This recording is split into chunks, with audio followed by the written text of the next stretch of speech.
Hey guys, so we are back with another video. मैं हूं संजीव, ये है राघव। तो हम लोग हाजिर हैं आप सबके सामने एक नई वीडियो के साथ। और ये वीडियो वर्ल्ड अफेयर्स का है। और बात करें इस वीडियो के टॉपिक का, तो इस वीडियो का जो टॉपिक है ये है आपका I am not an aggressive foreign minister says S Jaishankar during Egypt foreign visit. बिल्कुल भाई, इजिप्ट की विजिट पे थे और इन्होंने ऐसा बयान दिया कि मैं अग्रेसिव फॉरेन मिनिस्टर नहीं हूं, क्योंकि मैं सच बोलता हूं, आपको सच बोलता हूं, बातें बुरी लग जाती हैं तो वीडियो देखेंगे भाई, वीडियो पे लास्ट में करेंगे बात, क्योंकि डिटेल मिलेगी वीडियो देखकर। देखते हैं वीडियो, करेंगे वीडियो के बाद करते हैं वीडियो की शुरुआत। वीडियो को आप लाइक शेयर, चैनल पे नए हो तो सब्सक्राइब। बिल्कुल, और हम लोग अवेलेबल हैं फेसबुक और इंस्टाग्राम पर भी, दोनों का लिंक मिल जाएगा आपको वीडियो के डिस्क्रिप्शन बॉक्स में। जाएं और वहां जाकर हमसे जरूर जुड़े। ये वीडियो देखते हैं, लेट्स गो। नमस्कार, वेलकम टू वर्ल्ड अफेयर्स। मैं प्रशांत धवन। नाउ रिसेंटली भारत के विदेश मंत्री ने इजिप्ट में जाकर ये स्टेटमेंट दी है कि that is not really me. मैं एक असर्टिव अग्रेसिव टाइप का मिनिस्टर नहीं हूं।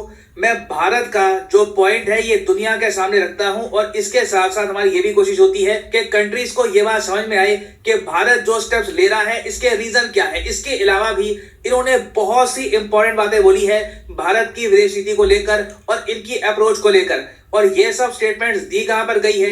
ये सब स्टेटमेंट इन्होंने दी है इजिप्ट में। इजिप्ट आपको बताओ होगा भारत के लिए एक बहुत ही इंपॉर्टेंट कंट्री है। जयशंकर साहब अपने टेन्योर में पहली बार जा रहे हैं इजिप्ट, और इजिप्ट में इनका बहुत ही भव्य वेलकम हुआ। इजिप्ट के प्रेसिडेंट अब्दुल फतह अल सीसी डायरेक्टली इनसे मिले, जबकि यूजुअली आप अगर देखो तो विदेश मंत्री जब जाते हैं कंट्रीज में तो मैक्सिमम विदेश मंत्री या फिर कभी पीएम से बात हो जाती है। प्रेसिडेंट्स यूजुअली विदेश मंत्रियों से मिलते नहीं है, मगर इजिप्ट के केस में अब्दुल फतह अल सीसी डायरेक्टली मिले जयशंकर साहब से, और जयशंकर साहब ने एक पर्सनल मैसेज भी सेंड किया है from PM Modi to Egypt president. तो इस वीडियो में हम बात करेंगे कि इंडिया और इजिप्ट के रिलेशंस किस दिशा में जा रहे हैं। बहुत कुछ आपको जानने को मिलेगा, मगर आगे बढ़ने से पहले आपसे एक क्वेश्चन पूछूंगा। क्वेश्चन यहाँ पर यह है कि इनमें से वो कौन सा देश है जिसके साथ इजिप्ट कोई भी लैंड बॉर्डर शेयर नहीं करता। ये है यहाँ पे आपकी ऑप्शन, इजराइल, लीबिया, सीरिया या फिर सुदान। कमेंट सेक्शन में सब लोग करेंगे आंसर। सही आंसर आपको मिलेगा वीडियो के एंड में। अच्छा, पहली बात तो अगर आपको समझना है ना कि इजिप्ट भारत के लिए कितना इंपॉर्टेंट है, तो पिछले महीने आप अगर देखो तो भारत के रक्षा मंत्री राजनाथ सिंह जी गए थे इजिप्ट में, और इस महीने हम देख रहे हैं कि इंडिया के विदेश मंत्री जा रहे हैं। ऑफ कोर्स जब राजनाथ सिंह जी गए थे तब यहाँ पर बात हुई डिफेंस सेल को लेकर। Egypt in the future BrahMos से लेकर तेजस वेरियस डिफेंस आइटम्स इंडिया से कर सकता है परचेज। मगर जो जयशंकर साहब की विजिट थी ना, यहाँ पे उन्होंने फोकस किया है ट्रेड पर, उसके अलावा रिलेशंस ओवरऑल इंप्रूव करने पर। और एक यहाँ पे बहुत ही एक इंटरेस्टिंग डिस्कशन ये हुआ कि इंडिया इजिप्ट का जो ट्रेड है ना अपने ऑल टाइम हाईएस्ट पॉइंट पे पहुंच चुका है। आपको जान के हैरानी होगी, ये कोविड के बाद जो ये इंटरनेशनली ये जो वॉर वगैरह चल रही है, इस सब के बीच भी भारत इजिप्ट का ट्रेड ये 7.2 बिलियन डॉलर्स के आसपास जा चुका है। It is the all time highest. मगर जब इजिप्ट के जो प्रेसिडेंट है ये मिले डॉक्टर जयशंकर से, इन्होंने ये कहा कि ये काफी नहीं है। 7 बिलियन डॉलर्स का जो ट्रेड है ना, ये अभी भी मुझको कम लग रहा है। मेरे हिसाब से आराम से जो ट्रेड है ये और कई गुना ज्यादा हम बढ़ा सकते हैं। अब ये इनका जो कहने का एक रीजन भी है बहुत ही इंपॉर्टेंट, कि इजिप्ट और चाइना का आप अगर ट्रेड देखोगे तो 2020 में ही ये 14.5 बिलियन डॉलर्स के आसपास झूल रहा था। आज भी आप अगर देखो तो इसके आसपास ही है। तो जितना ट्रेड इजिप्ट करता है इंडिया के साथ, उससे डबल करता है चाइना के साथ। तो नीड देखिए बिल्कुल ये है कि इंडिया इजिप्ट का ट्रेड हम एटलीस्ट 10 बिलियन डॉलर्स के आसपास लेके जाए, और ये बहुत हद तक पॉसिबल भी है। और जो ये ट्रेड उड़ाने की कोशिश है, इसमें बहुत ही एक इंपॉर्टेंट क्रिटिकल रोल प्ले कर सकता है गेहूं। इजिप्ट एक ऐसा देश है जिसको कॉन्स्टेंटली व्हीट की सप्लाई चाहिए, और जयशंकर साहब ने इजिप्ट में जाकर ये कहा है कि भारत के साथ आप एक लॉन्ग टर्म पार्टनरशिप करते हो फूड सिक्योरिटी को लेकर, तो भारत एक ऐसा देश है जहां पे आपको रिस्क नहीं मिलेगा।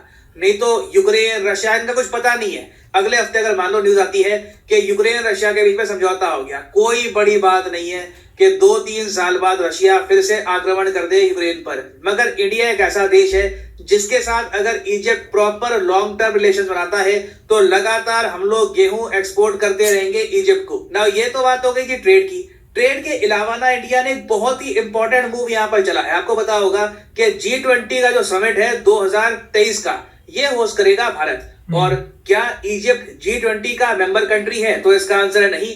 इजिप्ट G20 का मेंबर कंट्री नहीं है और ज्यादातर आप देखोगे G20 समिट्स में इजिप्ट को इनवाइट नहीं किया जाता, क्योंकि इजिप्ट में जो अभी प्रेसिडेंट है इन्होंने मीडिया पे काफी प्रतिबंध लगा रखी है, तो इसलिए कंट्री ज्यादातर इनको इग्नोर करती है। मगर इंडिया ने इजिप्ट को as a special guest invite किया है G20 समिट में, और इजिप्ट ने ये बात बहुत अप्रिशिएट करी है कि जब इंटरनेशनल स्टेज इंडिया के हाथ में आया तो इंडिया ने इजिप्ट को इनवाइट किया है ताकि इजिप्ट भी बाकी कंट्रीज के लीडर्स के साथ बातचीत कर पाए, अपने रिलेशंस और एक्सपैंड कर पाए। अब इस सब के बियॉन्ड आप अगर देखो तो जयशंकर साहब इजिप्ट में थे, तो इजिप्ट के मीडिया ने इनसे सवाल पूछा कि जी आपकी एक इमेज बनी हुई है कि आप बड़े आउटस्पोकन हो, बड़े असर्टिव हो, ये आपने खूब देखा होगा।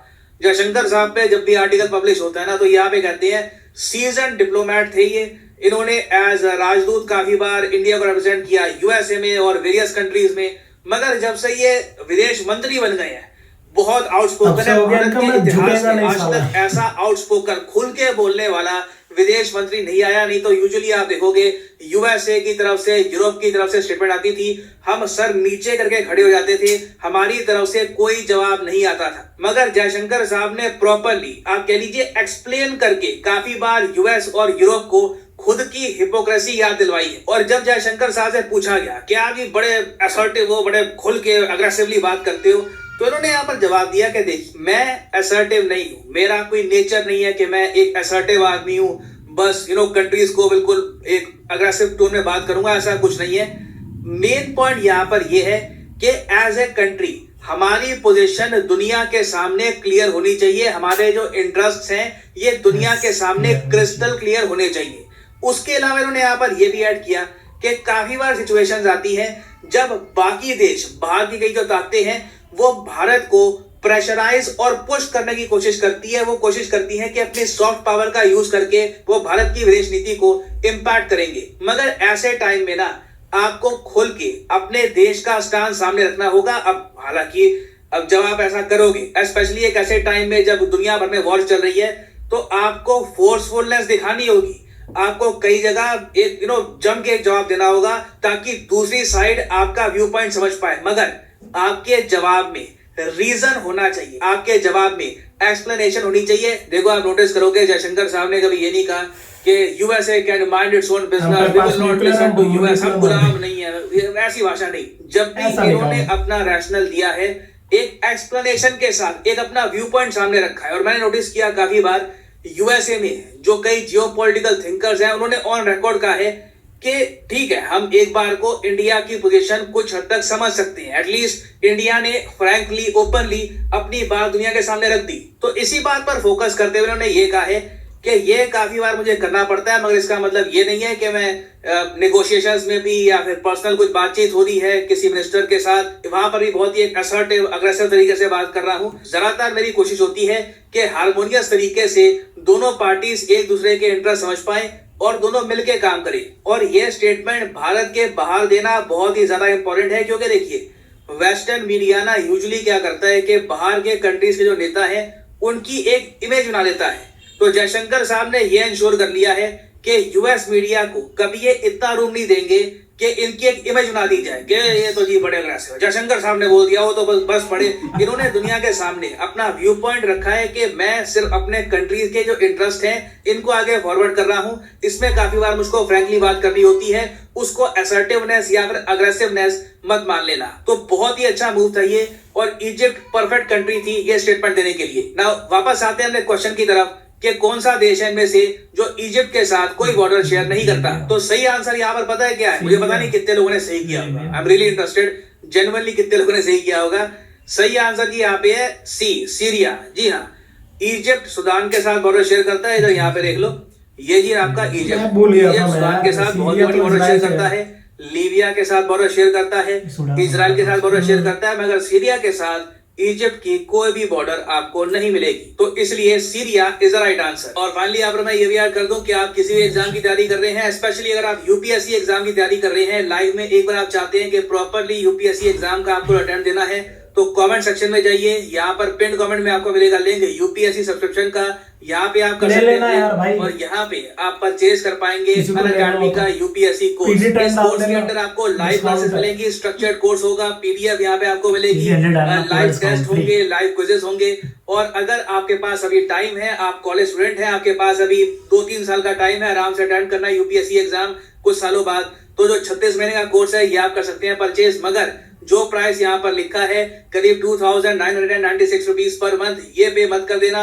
सिंपली यहाँ पे कोड यूज करो PD10 और प्राइसेस गिरना यहाँ पर स्टार्ट हो जाएंगे। The prices will just start following, so use the code PD10 and save money. So इसी नोट के साथ ये है वीडियो का अंत। Thank you for listening and as always God bless you all. तो भाई इसी के साथ होती है वीडियो एंड हमारी, ठीक है भाई। और बात की है हमारे फॉरेन मिनिस्टर की, जैसा कि बहुत ही हॉट वो जब से आए हैं ना, मतलब जब से वो मिनिस्टर बनाए गए हैं डिप्लोमेट से उठा के, ठीक। मैंने तो ये भी डायलॉग नहीं मार सकता कि सड़क से उठा के स्टार बना, पहले से स्टार थे भाई, डिप्लोमेट थे इतने बड़े, मोदी जी के फेवरेट थे। उनको एक्चुअल में कॉम्बिनेशन मैच करता है, दोनों की आइडियोलॉजी मैच करती है, ठीक है। तो इनके बारे में बहुत सुना है, हर वीडियो में आप सुनते हैं। लगातार अभी जो वॉर चल रही है, ऑनगोइंग वॉर, जवाब पे जवाब दे रहे हैं, इंडिया का पक्ष और इंडिया का जो बात है वो रख रहे हैं। एक वर्ड यूज करा है ना, असर्टिव। हमने एक वीडियो बनाया था, हाँ, याद हो तो, assertiveness असर्टिव वर्सेस एरोगेंस। बिल्कुल। तो असर्टिव हो बट एरोगेंस ना हो। बिल्कुल। तो सर हमारे जो है असर्टिव है। तो भाई अपनी बात रखना, अगर जुल्म है तो हम जुल्म करेंगे, ठीक है। तो अगर और बाकी सही है। इजिप्ट को इन्होंने, सर ने सबसे इंटरेस्टिंग बात बताई पूरी वीडियो में, ठीक है इन्होंने टॉपिक उठाया कि ऐसा बोला है, पर भाई G20 में इजिप्ट को बुलाना स्पेशल गेस्ट, जहाँ पे कोई नहीं बुला रहा। और इसके पीछे का जो कारण मुझे लगता है ना, इंडिया जो अफ्रीकन मार्केट में अपने ना डिफेंस आइटम बेचना चाह रहा है, तो एज अ हम गेटवे यूज कर सकते हैं इजिप्ट को। इजिप्ट थोड़ा स्टेबल है बाकियों के मुकाबले, जो आपके उधर की कंट्रीज हैं। इजिप्ट को पहले सेल करेंगे, वहां पे अपने कुछ डिफेंस आइटम भेजेंगे हम लोग, उसके बाद वहां पे एक दो क्या पता मशीनरी भेज के अपनी थोड़ी बहुत कंपनी वगैरह सेटअप करके वहां से फिर पूरे अफ्रीका में, क्योंकि भाई देखो जो चीज डेवलप हो जाएगी तो जो डेवलप्ड कंट्रियां वो अपना इन्वेस्टमेंट वहीं तो करेंगे जहां पे डेवलपमेंट चल रही है। अभी बहुत पीछे है अफ्रीका। अफ्रीका के 2 व्हीलर मार्केट पे इंडिया का ऑलमोस्ट अब कब्जा हो चुका है, चीन को हमने काफी पीछे छोड़ दिया। अब तो आप जाके देखो वहां पे ना अफ्रीकन लोग भैया बजाज पल्सर चलाते हुए मिलेंगे, प्लेटिना चलाते हुए मिलेंगे, खूब वीडियो पड़े खूब है, और वहां पे बहुत बढ़िया रेपुटेशन बना ली इन्होंने अपनी।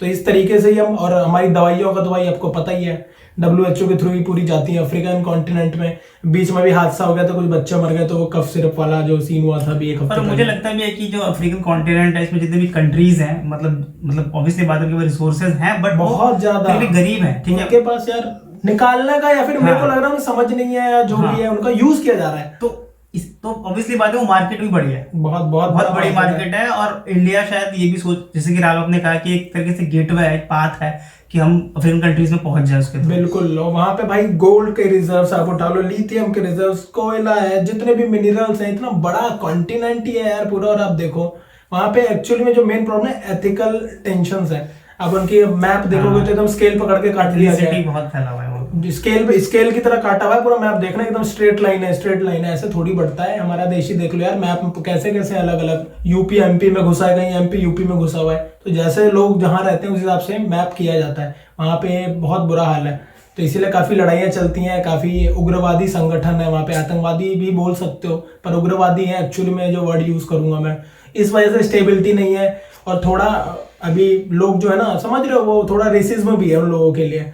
अब आपको लगा हम लोगों से रेसिज्म है अभी US वगैरह वालों को कि भैया ये तो काले होते हैं, गंदे होते हैं, सपेरे होते हैं, आज भी है बहुत मानसिकता ऐसी वहां पे, चाहे आप कितना ही बोल लो, ये है उन लोगों में। आप अभी देख लो यूक्रेन वॉर में क्या हुआ था, इंडिया के स्टूडेंट्स को मारा गया था बोल बोल के, लड़कियों के बाल खींचे गए थे, वीडियो है यार, बकायदा वीडियो यूक्रेनियंस ने। रेसिज्म कमेंट कहते हैं, रेसिस्ट कमेंट, जब उनको ट्रेन में नहीं जाने दिया, पैदल चल चल के लोग पहुंचे बच्चे कई कई किलोमीटर, सोचो बॉम्बिंग में पैदल जा रहे हैं। तो ये हाल है भाई उन लोगों का। यूरोप में एक टेंशन हो गई ना तो पूरा देख लो दुनिया हिला के रख दी इन बंदों ने। यहाँ पे अफगानिस्तान की हालत उठा लो क्या की इन्होंने, इराक की क्या की, सीरिया की क्या की, तबाही मचा दी इस पूरे कॉन्टिनेंट में। अभी देख रहे हो आप पाकिस्तान का क्या हो रहा है, श्रीलंका के कितने बुरे हाल हुए थे, अभी इंडिया ने अकेला संभाला उसे। कोई आया सामने? कोई नहीं आया सामने। पाकिस्तान की बाढ़ में कितनी बुरी हालत है, मजाक चल रहा है। 404 मिलियन डॉलर दे दिए, 20 मिलियन डॉलर दे दिए, कुछ होगा क्या अगर इतना भयंकर नुकसान हो जाए? बिलियंस में पैसे चाहिए भाई उन्हें। खैर उनके साथ अच्छा हो रहा है, वो कोई दिक्कत नहीं है, मैं एग्जांपल दे क्योंकि रहा हूँ। उन लोगों ने अपनी दशा ये खुद ही बना रखी है, उन्होंने खुद तरीके की है, से। उन्होंने इमेज क्योंकि भाई ऑब्वियसली बात है, उनको पता लग गया होगा कि फ्यूचर में हम काफी सफर कर सकते हैं, तो भाई अभी कोई पाकिस्तानी हमें देखेगा तो कहेगा देखो हाँ। देखो ये हिंदू बोल रहा है, ये नहीं भाई, नफरत बोल रहा है, नफरत नहीं फैक्ट बोल रहा है भाई। फैक्ट बोल रहे हो, सच्चाई यही है भाई कि आप लोगों ने वर्क ही नहीं किया, आप कुछ लोगों नहीं ने किया। एस्टिमेशन ही नहीं करा कि भाई हमारी कंट्री 10 साल के बाद या 2 साल के बाद 3 साल के बाद कहाँ जाने वाली है। और बाकी आपको फिर भी लगता है, क्योंकि आप मानोगे नहीं, मैंने कई सारे रिएक्शन वीडियो में देखा जो इंडिया के मुस्लिम साइड के लोग थे, उन लोगों ने बोला, तो उन लोगों का पता है क्या कमेंट था पाकिस्तानियों कि ये तो स्क्रिप्टेड है, क्योंकि वो भाई इंडिया की तारीफ कर रहे थे। उनको लगता है कि दबा के रखते हैं हर बंदे को, बहुत सारी चीजें हैं। तो खैर टॉपिक से हम कहीं और चले गए, पर ऐसा है वहां पे। मतलब मिला जुला कि सर ने जो बोला है, जो ये कि I am not an aggressive foreign minister, ये दर्शाता है कि भाई कि मैं तो अपनी बातों को क्लियर रख रहा हूँ, ठीक है, और बाकी कंट्री को बुरा लग रहा है तो भाई मैं हम क्या कर सकता पाकिस्तान हूँ? की तरह क्योंकि थोड़ी है। हमारे भी तो कुछ इंटेंशन है ना, हमारा भी कुछ है भाई कि हमारा कुछ भाई मोटिव है 1.3 बिलियन हाँ। पीपल है हम लोग यार, समझ रहे हो आप कितनी बड़ी आबादी है हमारे पास, हमारी और चाइना की कितनी बड़ी है। हमारा क्या रिप्रेजेंटेशन है यूएन के अंदर, यूएनएससी में स्थायी मेंबर नहीं है हम लोग, परमानेंट मतलब वीटो पावर वाले है ही नहीं हम लोग। कितना बुरी बात है ये 1.3 बिलियन पीपल जहाँ रहते हो उसकी रिप्रेजेंटेशन ही नहीं है बढ़िया। कमाल की बात है, 5वीं सबसे बड़ी इकॉनमी जो तीसरी हो जाएगी बहुत जल्द अगले 4-5 सालों में, रिप्रेजेंटेशन ही नहीं है। तो ये तो भैया दोगलापन है, आपने स्ट्रक्चर चेंज ही नहीं किया। वही जो चल रहा है, सेकंड वर्ल्ड वॉर के बाद बनाया था इन्होंने यूएनएससी, तब से इसका काम था भैया वर्ल्ड वॉर नहीं होने देना, छोटे छोटे तो खूब वॉर होने दी इन्होंने, ठीक है। अभी जैसे यूरोप का संकट फंसा हुआ है। ओवरऑल भैया बात यह है कि यूरोप की वजह से इनको इतने कमेंट करने पड़े हैं, क्योंकि इन लोगों ने जबरदस्ती गोले दागे भारत में कि पक्ष लो। यूएस मीडिया ने, वेस्टर्न मीडिया ने, जितनी भी, यूरोप उठा के देख लो इंडिया की इमेज क्या बनाई जा रही थी कि इंडिया तेल खरीद रहा है, यूएस से मना कर रहा है फिर भी तेल खरीद रहा है। वो खुद खरीद रहे हैं गैस, यूएस की कंपनियों ने इनके उसमें कुछ परचेज किया था अभी रूस का, वो पता लगा है अभी की कुछ इन्होंने मशीनरी की क्या चीज इन्वेस्टमेंट की थी इन्होंने वॉर के टाइम से जस्ट पहले। सोच रहे हो आप, तो यूएस भी भैया सब अपना प्रॉफिट देखते हैं, किसी के बहकावे में नहीं आना चाहिए। तो इंडिया के सही चल रहे हैं एकदम, और खैर मेरे बोलने से तो सही या गलत होगा नहीं, वो अपना तरफ से बेस्ट डिसीजन ले रहे हैं, और प्राउड मूवमेंट भैया। ऐसे अगर मैं बहुत पहले मिले होते ना ऐसे, खैर हमारे जितने मिनिस्टर थे कोई बुरा नहीं था, पर ये बस अभी उस टाइम शायद हालात भी ऐसे नहीं थे, शायद हमारी जो डेमोक्रेसी थी, जो हमारे मिनिस्टर्स थे वो इतने ज्यादा स्ट्रांग नहीं थे कि भाई उनको बोलने की जाके तुम कुछ भी बोलो यार, मतलब अपना स्टैंड लो। शायद वो हालत भी नहीं, कुछ चीजें होती हैं भाई उस टाइम तक हमें थोड़ा दिल में भी रखनी चाहिए चीजें, जब पावर आ जाए ना उसके बाद और धीरे अब हम शायद इतनी कैपेबल हो चुके हैं कि हम लोग इनकार कर सकते हैं और अपनी बात को क्लियर तरीके से रख सकते हैं। तो भाई ये थी वीडियो, कैसी लगी वीडियो जरूर बताना, आपको क्या कहना है इनके बारे में। मेरे हिसाब से तो यार इस कैबिनेट जो देख रहा हूँ मैं, मोदी सरकार की जो कैबिनेट है ना, इसमें जो अभी जो आए नए नए लोग, आपका रेलवे मिनिस्टर उठा लो आप, जो इन्होंने दोबारा किया एकदम मतलब अलग लेवल के यार। मतलब ये नॉर्मल वो लोग नहीं है जो गलियों में जा जाके वोट मांगते हैं ना, वो अलग ही नहीं है, वो उनका माइंड ही अलग है उन बंदों का। जो प्रॉपर डिप्लोमेट उठा दिया एकदम उस चीज के लिए, कितनी ये हो गया कि जिस बंदे ने जो पढ़ाई की उसको वही जॉब मिल रही है, आप समझ रहे हो एकदम। और यही चीज परफॉर्मेंस देती है, यही चीज परफॉर्मेंस दे रही है, और इसी का फायदा मिलेगा इंडिया को, देखना अब मिल रहा है। मैं तो चाहता हूँ भाई फ्यूचर में अगर वैसे प्राइम मिनिस्टर क्या पता कभी बन जाए, अगर मे भी बन सकते हैं, तो देखो क्या होता है इनके साथ। बाकी तो भाई वीडियो के बारे में पता ही है आपको। तो ये था वीडियो, होप कि आपको वीडियो अच्छा लगा है तो लाइक कर देना, शेयर कर देना, और अपने कमेंट्स जो है अपनी राय देना कमेंट सेक्शन में, और चैनल को सब्सक्राइब कर देना बिल्कुल। और हम लोग अवेलेबल है फेसबुक और इंस्टाग्राम पर भी, दोनों का लिंक मिल जाएगा आपको वीडियो के डिस्क्रिप्शन बॉक्स में, वहां जाके हमसे जरूर जुड़े। मिलेंगे आपसे किसी और वीडियो में, till then take care, bye.